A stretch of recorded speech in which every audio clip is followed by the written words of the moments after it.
Give me 7 minutes and I will greatly increase your investing skills by the end of the video.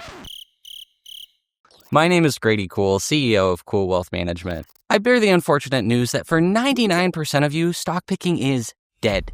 That doesn't mean all investing, but AI and algorithms are so quick at taking new information from the company, the government, the news sources that there's not even enough time to take out your phone and put in a simple trade order with a couple of clicks. Artificial intelligence taking over? Rest in peace to the 1980s Wall Street stereotypes of way too many drugs and way too much screaming. 5,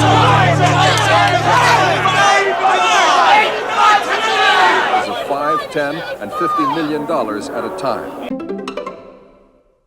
One of the other big issues is the lack of information. We live in the era of big data, so what gives? There's a lot of ways to manipulate data and present a much more favorable story than is realistic if you're somebody who runs a major public corporation. So what do? That's exactly what they do. Not a huge issue for society in the long term since these things tend to play out themselves, but it does make stock picking a lot less effective. That still leaves the question of what in the world is worth doing. Let's take a step back. We can take a look at funds instead of specific stocks. We could get one with small companies, one with large companies, maybe an international one from emerging markets from something like India. Generally speaking, there's a little bit more wiggle room here, but the correlation between stocks is so high that it really doesn't provide that much of a difference. If the United States economy takes a dip, everybody's economy takes a dip.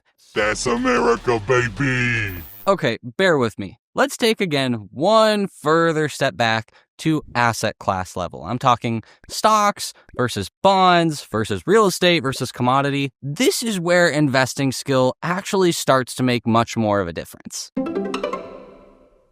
The reason that asset classes make a bigger difference is because they don't always move in the same direction as stocks. If stocks are up, bonds may be up, they may be down. Same with the other asset classes. They're not gonna let stocks bring down the vibe. How much you want to put in each asset class depends on your goals, time horizon, risk tolerance, among a few other things you could consider. If you want to be more aggressive, then maybe you put money towards something like stocks or private equity.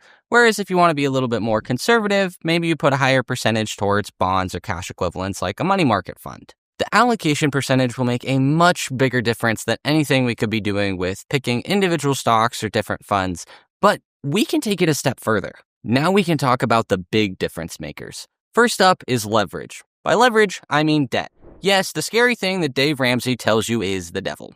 The debt is always not the problem. It's always the symptom of what's going on. It can be dangerous, but it can also greatly increase returns. The most common example is getting a mortgage. You take the same money you would have used to pay off your house and put it into a higher return asset class like stocks. The additional shares you can buy with that money works as a multiplier effect. It either greatly increases or greatly decreases returns. The even better part is the tax benefits. Generally speaking, always check the rules for your specific situation. You can write off the interest from your mortgage, greatly decreasing your income taxes for the year. We'll come back to the real estate example, but the tax advantages don't end there. If you're investing your funds in a tax-efficient account like a 401k or an IRA, then you can avoid additional taxes for things like capital gains and income taxes from things like dividends and interest payments. It's like the gift that just doesn't quit giving, except for with some extra work it does.